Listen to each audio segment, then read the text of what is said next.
Om Swastiastu. Perkenalkan, nama saya Imade Satrioda Saputra dari kelas 10 MIPA 4, nomor absen 33. Pada kali ini saya akan menjelaskan tentang Kerajaan Sriwijaya. Yang pertama, letak geografis. Dari prasasti-prasasti yang ditemukan dapat diketahui bahwa letak Kerajaan Sriwijaya di wilayah Sumatera bagian selatan. Diperkirakan pusat pemerintahannya terletak di tepi Sungai Musi atau di sekitar kota Palembang. Luasnya wilayah laut yang dikuasai Kerajaan Sriwijaya menjadikan Sriwijaya sebagai kerajaan maritim yang besar.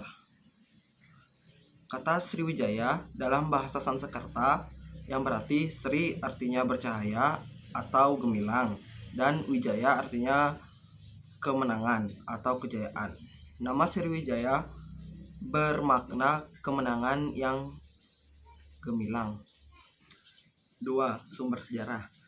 Sumber sejarah ada dua, yaitu sumber dari dalam dan luar negeri. Sumber dari dalam negeri. 1. Prasasti Telaga Batu. Secara garis besar, isi prasasti mengenai kutukan terhadap siapa saja yang melakukan kejahatan di Kerajaan Sriwijaya dan tidak taat kepada perintah sang raja. Prasasti Telaga Batu ditemukan di Palembang. 2. Prasasti Kedukan Bukit. Prasasti Kedukan Bukit ditemukan di tepi Sungai Tatang, Palembang. Prasasti Kedukan Bukit berangka tahun 605 Saka atau 683 Masehi. Isi prasasti menerangkan bahwa seorang bernama Dapunta yang mengadakan perjalanan suci menggunakan perahu. Dapuntah yang berangkat dari Minangkabau dengan membawa tentara 20.000 personil. Ketiga, Prasasti Karangberahi. Prasasti Karangberahi berangkat tahun 608 Saka atau 686 Masehi dan ditemukan di Jambi. Isi prasasti Karangberahi sama dengan isi prasasti Kota Kapur. 4. Prasasti Ligor. Prasasti Ligor berisi pujian bagi raja yang berhasil menaklukkan musuhnya. Dalam prasasti ini disebutkan tentang ibu kota Ligor berfungsi mengawasi pelayaran dan perdagangan di Selat Malaka. 5. Prasasti Kota Kapur. Prasasti Kota Kapur berangkat tahun 608 Saka atau 686 Masehi dan ditemukan di Pulau Bangka. Isi prasasti Kota Kapur terutama mengenai permintaan kepada para dewa untuk menjaga kesatuan Sriwijaya dan menghukum setiap orang yang bermaksud jahat. 6. Prasasti Nalanda.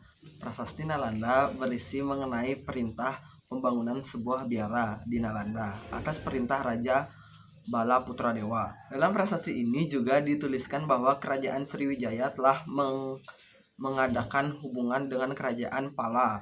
7. Prasasti Talang Tuo.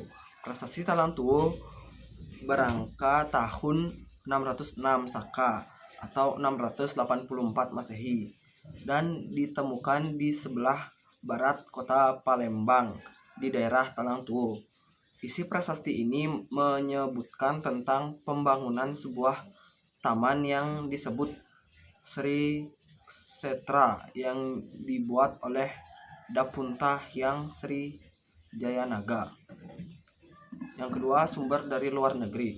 Sumber sejarah yang menjelaskan keberadaan Kerajaan Sriwijaya juga dapat diketahui dari berita asing. Kerajaan Sriwijaya merupakan kerajaan maritim dengan letak yang sangat strategis, hingga banyak pedagang asing yang datang untuk melakukan perdagangan. Dengan adanya aktivitas perdagangan tersebut, banyak ditemukan informasi mengenai kebudayaan Kerajaan Sriwijaya dari berita asing seperti berita Arab, berita India, dan berita Cina. 3. Kehidupan politik. Raja-raja yang pernah berkuasa di Kerajaan Sriwijaya adalah Dapunta Hyang, Bala Putra Dewa, dan Sanggrama Wijaya Tunggawarman. Pada sekitar abad ke-7, Dapunta Hyang banyak melakukan usaha untuk perluasan daerah. Pada abad ke-8 dan ke-9, Kerajaan Sriwijaya mencapai puncak kejayaannya pada masa pemerintahan Raja Balaputradewa dari dinasti Sailendra. Raja Balaputradewa merupakan raja yang cakap dalam memerintah dan berhasil menjadikan Sriwijaya menjadi kerajaan yang besar. 4. Keadaan masyarakat. Untuk meningkatkan kehidupan sosial masyarakatnya, Kerajaan Sriwijaya mengadakan hubungan dengan kerajaan di sekitarnya dan mengembangkan pendidikan hasil budaya peninggalan Kerajaan Sriwijaya yang penting berupa prasasti, arca Buddha di Bukit Suguntang, bangunan suci di Jambi, kompleks Candi Muara Takus, beberapa bangunan suci di Gunung Tua, Biaro Bahal, dan arca Awalokitaswara di Tapanuli Selatan. Kerajaan Sriwijaya dapat berkembang menjadi kerajaan yang besar karena didukung oleh beberapa faktor. 1. Letak Sriwijaya sangat strategis, yaitu berada di jalur lalu lintas perdagangan antar India dan Cina. 2. Runtuhnya kerajaan Funan di Indochina, Vietnam. 3. Majunya aktivitas pelayaran serta perdagangan antara India dan Cina. 4. Memiliki armada laut yang kuat. 5. Melayani distribusi ke berbagai wilayah di Nusantara. Kejayaan Kerajaan Sriwijaya dapat dilihat pada bidang-bidang di bawah ini. 1. Bidang politik. 2. Bidang ekonomi. Dan 3. Bidang agama. Terakhir, berikut hal-hal yang menyebabkan kemunduran Kerajaan Sriwijaya. 1. Kerajaan Sriwijaya berulang-ulang diserang oleh Kerajaan Kola Mandala dari India. 2. Kerajaan taklukan Sriwijaya di Gor, Tanah Kera, Kelantan, Pahang, Jambi, dan Sunda banyak yang melepaskan diri dari Sriwijaya. 3. Terdesak oleh perkembangan kerajaan di Thailand yang meluaskan pengaruhnya ke arah selatan (Semenanjung Melayu). 4. Kerajaan Sriwijaya terdesak dengan pengaruh Kerajaan Singasari yang menjalin hubungan dengan Kerajaan Melayu di Jambi. 5. Mundurnya perekonomian dan perdagangan Kerajaan Sriwijaya karena bandar-bandar petingginya sudah melepaskan diri dari Kerajaan Sriwijaya. Sekian video dari saya tutup dengan Parama Santi. Om Santi Santi.